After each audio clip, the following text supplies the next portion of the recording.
The camera was rolling and the act was real this time. These aren't just crimes caught on tape. It's always coming back, because always the mission is first. The boy has to f***ing stop. Skulls are getting cracked. They're murders filmed by the very hands that committed them. Where did Kujoe go? You're not gonna find him. Can you tell me? I can direct you to one. Okay, where? Well, one is in my stomach, but... Is in your what? In your stomach? It's always coming back, because always the mission is first. The boy has to f***ing stop. Skulls are getting cracked. They eat his head. I tasted something. It's tasted whatever the principal barbecue sauce. Did you use some barbecue sauce? It's spice, skull-baked spice, skull-baked and sea salt. How do you feel now? On May 25th, 2012, Kujoe Bonsafo Agie Kodi, a 37-year-old student from Ghana, vanished during a jog. He had been staying with the family of Dr. Anthony Kinyua, a Morgan State University lecturer. Kujoe's personal belongings, including his ID, wallet, and phone, were left behind in the basement. When the Kinyua family filed Kujoe's missing report, police searched the home and found nothing notable but a dead fox in a container, which would later prove to be important evidence. Days later, Jared Kinyua discovered a horrifying scene in the house's basement, pans containing body parts in the basement. He immediately called the cops once again. We're here today to talk about an incident that occurred last night. Why don't you go ahead, just in your own words, tell me what happened. Last night, right before I took a shower, I was gonna go get my laundry bag. So I went down to the basement and I opened the laundry door and I saw my blanket on top of a box. And as I was lifting the blanket up, I saw two pans for baking. And in between them was a cutting board. So I lifted up the pans and in it I saw three different objects and they were kind of black with some gravy substance looking at them. And it looked like hands and a head. And as soon as I saw that, I really couldn't distinguish whether it was a face or somebody's face I knew or something. But I looked at it and I stopped myself. I stopped what I was doing. I went upstairs and I asked Alex, come down here. And I asked him, what is it? And he said, don't worry about it. It's none of your business and all that stuff. And he started avoiding my question. Suspicious of Alex, officers questioned him, and Alex claimed the remains were from a wild animal, possibly a jackal or a coyote. Detectives noted Alex's strange behavior, contradictions, and rambling during interrogation. Are you willing to talk to me after being advised of your rights? And that's, again, a yes or a no question. Same thing as the one on top. Okay, and then your initials right there. And, oh, wait, gotta read that last one. What this one says is, have I threatened you or forced you in any way to make you talk to me? Yes. Have I really, or yes or no? Yes. Did you think I did? I did threaten you? Because I'm not trying to threaten you. If you took it that way. But I just take it as yes. Well, tell me then how because I don't want you to feel that way. So if you feel that way, I want to make sure you know that I'm not threatening you and I'm not trying to scare you or anything like that. I'm in a confined room in an undisclosed location with behind a locked door with a CCTV. The door's not locked? No, detectives, I don't know. I'm threatened right now. Okay, well, let me make you feel a little bit better then. The door is not locked. Okay? I feel threatened. I'm explaining to you, okay? We're not in an undisclosed location, we're in Forest Hill. It's about 20 minutes from where you live, okay? It's an industrial park. And the door's not locked, and I am not armed. I don't have a gun on me at all. You can see right there. And neither does that detective. Well, I can't take my mind away. But there's no guns in here. No one wants to threaten you. Okay, so you understand I'm not trying to threaten you? Right. Okay. I'll sign it. Can you tell me what happened tonight? Yes, last week I collected a jackal fox. It's like roadkill. Usually trap animals. That's what sometimes I can catch, sometimes a jackal. But this morning I saw it's like a wild dog. I can give you a description for a wild dog. I'm not saying wild dog. It's like a coyote type. It's like they have fur on it. Maybe have like a less than an inch of it before. But my cat was outside and I just happened to be upstairs looking outside and I seen a coyote. So I figured, you know what? I remember catching that fox that was roadkill. So I figured let me gut it up and try and catch it. You realize what your brother thought though, right? Or thinks. He thinks that it's pieces of Kujoe is what he thought. Did you realize he thought that? Or you didn't realize so I just said so? He said that he saw something that was black in him. Like he couldn't really describe it and he said he wasn't sure. And he mentioned it to my father and mother. Okay. Nothing about no human skull. Human what now? Skull. Like human parts or anything. Because he said there was a head and I said there's a jackal head right there. coyote fork and the paws and the inside. I couldn't bring the intestines in because they're already so just parts of it. And besides, I wanted to skin it, try to make like a dream catcher. Were they parts of Kujoe? No. The dogs that came out today, they were searching and everything. I'm sure they'd have picked the scent. He sneakily tried to prove himself innocent, saying the dogs didn't detect any scent. Well, that was probably because of the red pepper flakes that were found in the basement, as it's a popular myth that red pepper flakes can make dogs not detect human remains. He's been around animals. He said you guys used to cut up animals back on the farm or something like that. We've cut up goats not far from here now. And he seems to think that what he saw tonight were human parts as opposed to animal. Well, I showed him the carcass that I actually had, so... He's just confused, you think? I would say he's confused. He's very smart. After he mentioned his case, because I remember several years ago, he had a charge or something on I don't know the details specific. That's the only details I don't know of his case, and he never spoke about it even when he went to immigration. To put a stop to his ramblings, detectives decided to be direct with him. Yes, did you kill Kujoe? No. Did you cut him up? No. Because you're interested to see what you said you dissect these things surgically, did you? No. I've seen morticians do that. Right, I mean, Not in person. do you ever have curiosity to do it yourself? No. My curiosity does not extend that far. I've been exposed to body parts at an early age. I've seen people's brains blown out, seen people dead and everything. Where is that?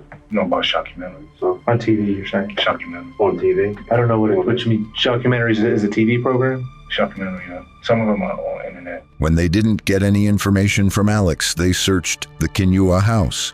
This time, the search revealed charred cooking equipment that allegedly contained human remains, cut up pieces of small dark hair, and charred roasting bag. Stained clothing, the officers found leather whips, knives, and machetes, and a massive bloodstain under Alex's mattress. The bloodstain was so extensive that investigators believed it was linked to a fatality. The investigation pointed clearly toward Alex's involvement in Kujoe's disappearance, so the detectives sat down with Alex once again. Do you know what forensic science is all about? I don't believe what TV says too much about it, but I'm aware that it's an art and also science. Mm-hmm. Do you believe that deoxyribonucleic acid is an indicator to identify who an individual is? You can say because you have the X and Y chromosomes, and you can also identify, the genome sequence from it. Mm-hmm. You can extract it. So you can tell the difference between the blood of a fox and the blood of a human being? Yes. What do you think the blood of your mattress should? That's a blood from period. From period? Yeah, a woman's period. And what woman would that be? Oh, she doesn't say. What about the blood that was in the box? In the box. That's a fox blood then. What if I told you that it wasn't? What if I told you that that was human blood? Oh, then I have to show you exactly. Was it dried up, especially? There's a little bit of that. Then either that was planted there because I did have the fox there when my father saw me there. He told me to take that out of the house with my knowledge. So we take it out because it was kind of small. While searching the house, officers found his journals, in which he wrote about tactics that can be used to derail the investigation. The poorest interrogations are those that trail off into an inconclusive nothingness. The successful interrogation of a strongly resistant source ordinarily involves two key processes. 1, the calculated regression of the interrogate, and 2, the progression of an acceptable rationalization. And he seemed to be trying to derail the investigation. What did you say? Was Kujoe a violent person? He had a tendency, I wouldn't necessarily say to be violent, but you can speak to every witness or even people who Well, you know I'm speaking to you because you knew him very well. No, I did not. No, I did not. I knew of him, I did not know him well. He never shared me personal information about his life up until he got incarcerated. After then, he started talking. He came out much more like something different. Officers also found his bizarre vlogs. People could have been united. This is a communication mistake with someone and me. Why? Why the f did they let that go? While talking to one of his friends, the officers found out about Alex Kinyua's behavior around December. He became increasingly erratic, carried a medical skeleton, watched violent videos, and studied books that seemed ritualistic or voodoo-like. So, like I was telling you before, I wanted to talk to you about Alex, and you were his roommate on a daily basis? Yes, sir. Okay. How long had you guys been living together? We've been in the same dorm for 2 years, but that was my first year actually living in the same room with him. Now, were you a friend to Alex, or you guys just lived together? Yeah, I was a friend of his. In the last couple years, had his behavior changed at all? His behavior started changing in, I'll say, about December or January of this last year. Okay. What kind of things did you see that made you think his behavior was changing? Well, he just started acting different. Did you ever see him have a skeleton hand? Not a real skeleton, but like a medical skeleton type of thing? Yeah, he had one of those. He had one of those? Now, when did he start carrying that around? I'll say around March, maybe. Did he ever do anything in his rooms that were strange or out of the ordinary? He had weird videos that he used to watch, and then he would, he had like chanting books or something like that. Chanting books? I call them chanting books because they're not like normal, well, I don't want to say normal religious books, but I was something kind of like voodoo, I guess. Voodoo kind of thing? Yeah. The videos you're speaking of, what kind of videos would they be? Then, in a shocking escalation, Alex attacked fellow student Joshua Caesar with a baseball bat wrapped in barbed wire and chains. Joshua survived thanks to two friends who intervened during the assault. I knew Kinyua as an acquaintance. We both went to the same school together, Morgan State University. And when I walked through that door, as soon as I crossed the threshold, I heard what I know to be God at this point now. Put your arm up. I felt something waving over me. And so I put my arm up, and underneath my arm, I could see a man standing there with a black sheet over his head. And I was knocked unconscious. We were playing the game when we heard a scream, a shriek. We ignored it. So Merriweather said, nope, that didn't sound right. And opened the door, and he saw Kinyua was standing over top of me with a knife. There was a struggle and a fight over my body. That noise and commotion I said that I heard in the restroom that I was waiting in till Max said to come back out was them fighting off Kinyua a second time from coming in to get back to me. In another bizarre incident, Alex smeared bodily fluids on a fellow student's bed as a form of revenge for a perceived insult and burned his belongings. Nobody's playing with you. Matter of fact, I don't even have the respect to be called no more. So this will f***ing happen, so that I keep doing that shit again, that shit gonna keep f***ing happening.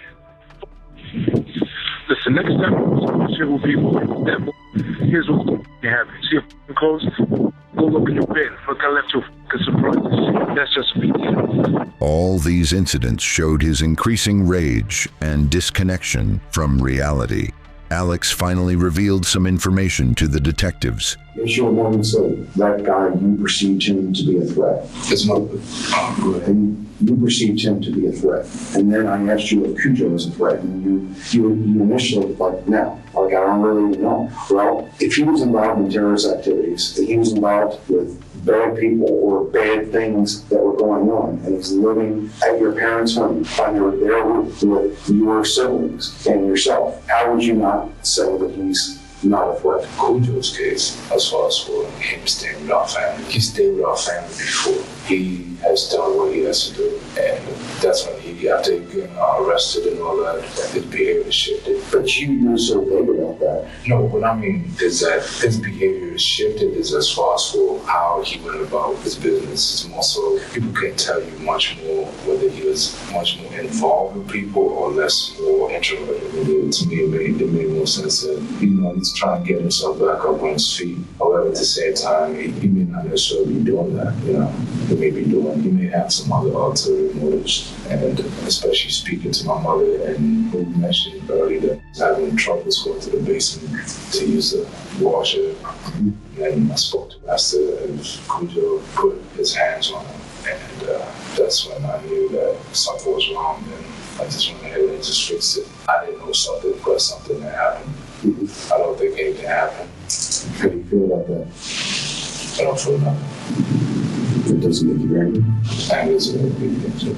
Anger is don't get wise. So couldn't be getting wise, stopping the threat? Stopping the threat could be something. He believed Kujoe was a threat to his family and claimed Kujoe was involved in terrorist activity. You are responsible for what happened to Kujoe. As far as his death goes, why you committed that act that caused that, that's what I need to understand. I do know that he has been manipulated and taken advantage of my father's good heart and my family's kindness. You're not going to stand for that. Is that fair?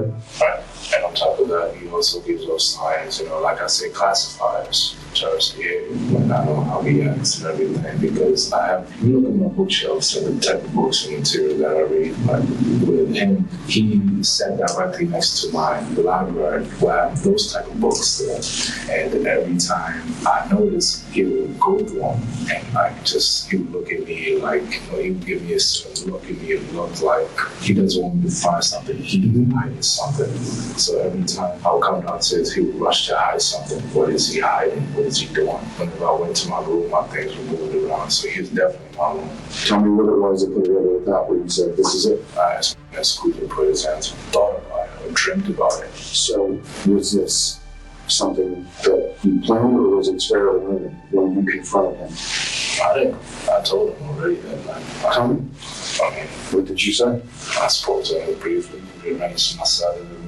Made him take all his shit to one corner, put all my stuff there, fixed up everything. And I just asked him some brief questions because he started working out and all that, trying to do his muscles and all that. I was like, don't fight, especially people coming to my family and do something else. Tell me, Alex, tell me what you did. I mean, is this confession? Yeah. So how did you kill him? I won't say I killed him. Tell me asking you that, though. So basically, I spoke to him. That was it. And then what did you do? After speaking to him, did you hit him with a hatchet? Did you hit him with a pipe? I won't go into detail. Alex seemed hesitant, but then admitted that he believed he had to kill Kujoe to protect his family. It could be even more terrible. My family, I could be burning my family right now. And I knew that something was up. And his personality, just based on his character analysis that I was conducting, I was like, something's about to go. And I knew it was either my family or period. He got to go. And just played some music and went to work. He said, he found out. So I asked him, is he ready to die? And he was like, no. I really so too bad he made the angel death. And then what did you do, Alex? I know he's into gospel and everything, so I played some gospel music, and then he was asleep. Came at him, I stood over and went to work with took the axe and just went to work on his head, and then hit him about twice. And then after that, I let him bleed out and took his heart off. After I took his heart off, got my knife, cut him off. In this audio, he gave the disturbing confession about what happened to Kujoe. Where did Kujoe want? You're not gonna find it. Can you tell me? I can direct you to one. Okay, where is it? It's right under your nose. Not at the police station, I hope. No. Okay, where? Well, one is in my stomach, but... Is it in your what? In your stomach? Yeah. What part was that? What part is hot? When did that happen? Yesterday. Yesterday? Other body parts, are they... Can you give me an idea where they are? You might be able to know. You might find them. Did you put them in the rest of the body? Is it the rest of the body itself? Or did you just cut out some parts? Or? So that's dissected. That's dissected. So I mean, what charges am I facing right now? I mean, I'm already facing 30 years, so what charges am I facing? What charges will you be facing? Well, what you're telling me, you took his life, yes? Okay. So I'm asking. I know it was rhetorical, I shouldn't have said that. Did you take his life? I mean, he's not in existence. Okay. I could have helped him fake his death. Well, obviously, that would be murder charges. I mean, you're a smart guy. I mean, you know what they're basically going to be. If you can tell me, are there pieces of Kujoe in and around in or around your house? Excuse me. Is that a yes? You're looking for his head? Yes. And his head is taken care of. How is it taken care of? Can you tell me any more than that? His head is... Do you have anybody at the house right now? Can you get him on the phone? Sure. He guided the officers to his gruesome discovery through the phone. Okay, go to the dining room. Okay, there's a big cabinet, a white cabinet that has like glass shelves on it. You see the white shelves? At the bottom of the cabinet, move the boxes and open one of the shelves. Do you see a bag of charcoal? Go ahead. Do you see it? Okay. What is inside the bag? What exactly? That's the only part. That's the only part? Kujoe's torso was found in a duffel bag, disposed in a dumpster. Alexander Kinyua was charged with first-degree murder and weapon carrying. He was diagnosed with paranoid schizophrenia, and in August of 2013, he pleaded guilty but not criminally responsible, and was then remanded to a state psychiatric facility. Alex also pleaded guilty but not criminally responsible for the assault of Joshua Caesar. A Snapchat video surfaced showing a white male, later identified as Talon Lowry, shooting someone sitting on a bench. Police begin receiving multiple calls reporting the video and linking it to Talon. We had 2 people call us and say that they saw a video on Snapchat of a white male by the name of Talon Lowry shot someone sitting on a bench at the Texaco at North Hall. Someone's been shot, man. Where at? Where? We're at the Texaco on State Route 11. State Route 11. Hall County. Texaco. Yes, sir. What else is near that Texaco? There is No Pun Road. Okay. And Jim Hood Road. No pun. Okay. The dude videoed it on his phone. He was in a burgundy truck. Okay. Is the guy who got shot still there? Yes, sir. He's here. He's on the ground. I'm on the phone with him right now, ma'am. All right. Yes, sir. Yes, sir. He's on the ground right now. All right. Now, what about the guy that left? What kind of vehicle did he leave in? I don't know. He pulled up, he recorded it, pulled the trigger, and then drove off. This 911 call opened up an entire Pandora box of twisted crime spree of this teen who proudly displayed his crime on Snapchat. Hitting a woman in a grocery store, littering and proudly recording it. Threatening cattle. Get out of the way, you motherfucker. I'll run every single one of your over, you fat black man. Honking on an elderly. Oh, what happened? Oh, my bad. On October 19th, 2017, police responded to an assault at a Walmart in Gainesville, Georgia, where Talon had hit a woman named Danielle square in the face. Where'd the guy go? Did y'all see him? Or? Nobody has actually seen where he went. Somebody said he went towards the shoe department. So nobody knows really where he's at? Looking around. All right. I looked in the store. It's a blonde-haired curly dude, white guy. No one saw him run out the front. I got one of our associates in the back. Look for each exit on the side. So he's either still in here or he made a break. All right. I'd say he probably ran out. Hi there. Hi. I'm Officer Seabolt. Hi. You gonna make it? Yeah. Okay. I just my head. You're what? I just got punched really hard. Okay. Do you know who it was? No. You don't know him? No, not at all. And I don't know anybody that would punch me. Okay. I'm a nursing student. Okay. Where were you when it happened? Right there? Right this spot. So he come around the corner and just... I was kind of around the corner. He was walking like this.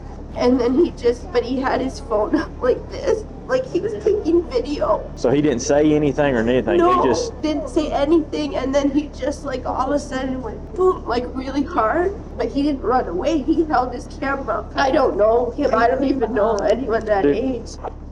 Yep. Evidently he got her good. Like, saw the head. She was coming down the aisle. CCTV footage supports Danielle's story, and the attack was later posted on Talon's Snapchat. Officers thought the assault was to follow a disturbing trend known as the knockout game, but Talon's Snapchat account revealed a pattern of escalating behavior. 2 weeks after the Walmart incident, Talon posts another video, this time of a shooting at a Texaco gas station. Police arrived at the scene and found the victim, 18-year-old Brian Ramirez, who was shot while on break at work and later died from the injury. What's your name? Brian Ramirez. Brian Ramirez. How old are you? 18. 18? Yes. Do you know the person that shot you? I do not know. Okay. Did you recognize the truck? I did not. Eyewitnesses and Snapchat clips confirm the shooter recorded the act before fleeing in a burgundy truck. Police were ready for a confrontation. Police tracked Talon to a house and arrest him without incident.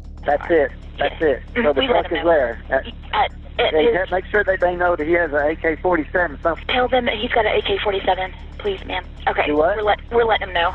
They got him yet? Have they talked to him yet? No, they just found the truck just now. About Hall County, I've got Talon Lowry subject detained at this time. Radius clear 2325. Childhood acquaintances described Talon as strange and socially isolated, saying he sought attention online. I've never liked Talon. Like he's always just been weird. And it's not that like because he's quiet, right? Because like we hang out with a bunch of quiet people, but Talon's just always like been too quiet. Talon's always kind of a little weird or different than most people, but What kind of other stuff has Talon put on his Snapchat before? I think he was trying to seek out attention or something. Because like I don't guess he really had any friends. Like none of my buddies, like we never hung out with him no more like that. But like he just doing stupid stuff. Like he put a video on his story of him shooting a cow. Sure y'all seen that? He shot a cow. In custody, Talon admits to being the person in the Snapchat shooting video, but offers no clear motive. You Mr. Lowry? Yeah. What's your first name? Talon. I have a feeling that you know exactly why we're here. Okay, so let's talk about it. Okay. Well, actually, Why do you think you're here? So, what happened at the gas station? You saw the video. So that was you in the video? Yeah. With the gun? Now, did you have a reason to do that? Did you know who you were shooting at? When you shot the gun? What did you see happen? Didn't fall down. You saw somebody fall down? Did you know who he was? You didn't know who he was? So you just shot at him because you wanted to, or? Danielle later confirms Talon was the person who assaulted her in Walmart, describing him as eerily detached. He just like total detachment and just dead in his eyes. And he's looking at me like it was just one of the weirdest things. And I've seen a lot of bad people, thug people, and I told everyone what's happened. I'm like, this guy was so different. Like he just had like total sociopath eyes and looking at me as if you were like studying a creature or something. Talon is diagnosed with schizophrenia and pleads not guilty by reason of insanity. Despite the plea, he is convicted and sentenced to life in prison with the possibility of parole after 25 years. He is currently serving his sentence at the Augusta State Medical Prison.